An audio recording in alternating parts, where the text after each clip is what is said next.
Luapan Doksuri menyebabkan banjir parah dan tanah longsor yang meluas di Provinsi Tenggara Fujian setelah mendarat pada Jumat pagi. Saat bergerak ke utara, badai membawa curah hujan ekstrim ke Beijing dan provinsi tetangganya, yang berdampak pada 130 juta orang, menurut Pusat Meteorologi Nasional. Pada Sabtu malam, pusat tersebut meningkatkan peringatan oranye untuk hujan badai menjadi peringatan merah, yang tertinggi dalam sistem peringatan cuaca 4 tingkat Cina. Ini adalah peringatan merah hujan badai kedua yang dikeluarkan sejak sistem ini dibuat pada tahun 2010, peringatan merah sebelumnya dikeluarkan pada tahun 2011.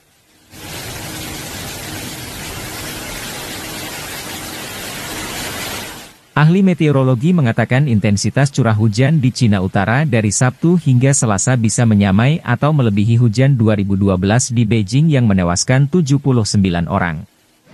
Lebih dari 724.600 orang di 84 kabupaten Fujian terkena dampaknya, dengan 124.400 penduduk dievakuasi, sekitar 647 hektar tanaman rusak.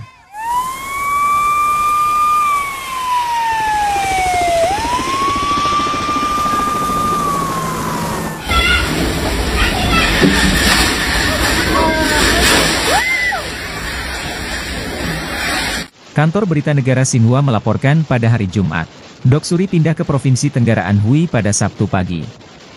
Doksuri membawa hujan deras ke lebih dari 12 provinsi di seluruh Cina, dari Fujian dan Jiangxi di tenggara hingga Hebei dan Liaoning di utara, menurut Pusat Meteorologi Nasional. Setidaknya 5 kota Fujian memecahkan rekor curah hujan 24 jam pada hari Jumat, termasuk daerah Baisa di Putian yang mencatat curah hujan harian 648 mm. Ibu kota Provinsi Fuzhou dengan kota di Jiangxi memiliki curah hujan harian 338 mm, jauh melebihi Topan Meranti, yang membawa curah hujan harian 170 mm. Hujan deras telah menyebabkan banjir parah dan tanah longsor di provinsi tersebut.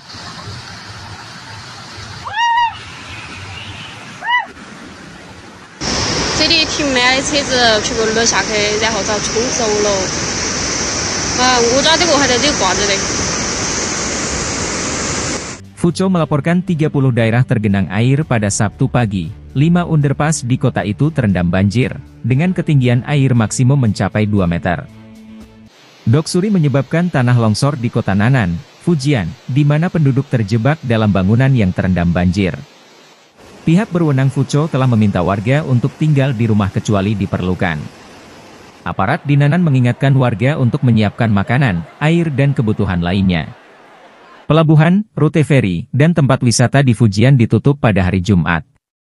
Angkutan umum dihentikan pada Sabtu pagi di Fuzhou setelah kota itu memprakarsai tanggap darurat level 1 untuk hujan badai. Sementara itu, 8 pejabat di Ningde, Fujian, ditegur. Menurut media setempat, para pejabat dilaporkan gagal dalam tugas dan mengambil inisiatif ketika kota bersiap untuk Doksuri mendarat.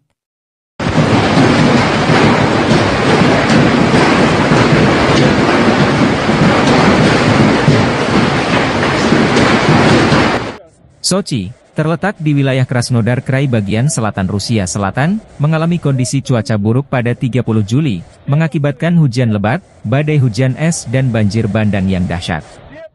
Hujan deras menyebabkan sungai meluap membanjir rumah dan pemukiman penduduk.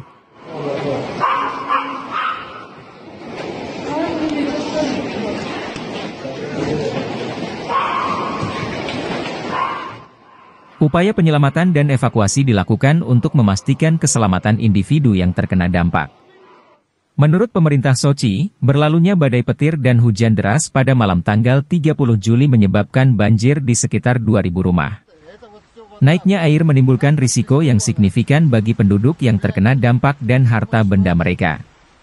Menanggapi situasi darurat, sekitar 24.000 orang dievakuasi dari daerah banjir serius dan Hostinsky di distrik kota Adlersky, para pengungsi diberikan akomodasi sementara.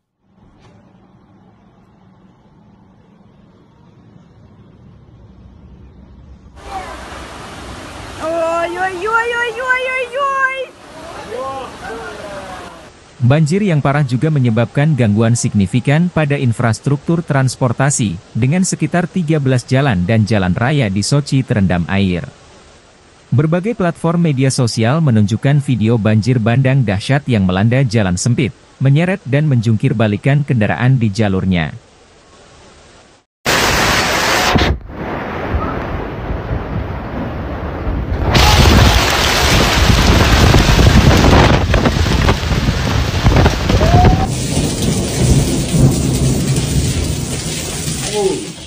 Badai petir pertama Phoenix pada musim monsun ini menyapu lembah pada Minggu malam.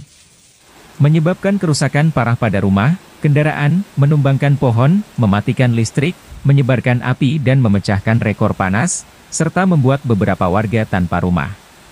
Badai petir dan badai debu yang datang dari tenggara melanda beberapa bagian Metro Phoenix, membawa hujan lebat, angin lebih dari 75 mph dan petir, menurut layanan cuaca nasional. Accidentally caught the exact moment our power went out.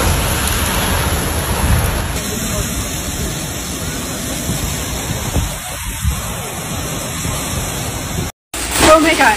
Fuck. Lebih banyak badai yang menyebar diperkirakan akan muncul di area tersebut pada sore dan malam hari selama beberapa hari ke depan. Namun, peringatan gelombang panas berlebih tetap berlaku untuk sebagian besar Arizona, dan penduduk disarankan untuk tidak berhenti melakukan tindakan pencegahan panas, kata Dinas Cuaca. Badai pertama kali menghantam lembah timur, menyebabkan kerusakan di sekitar Mesa.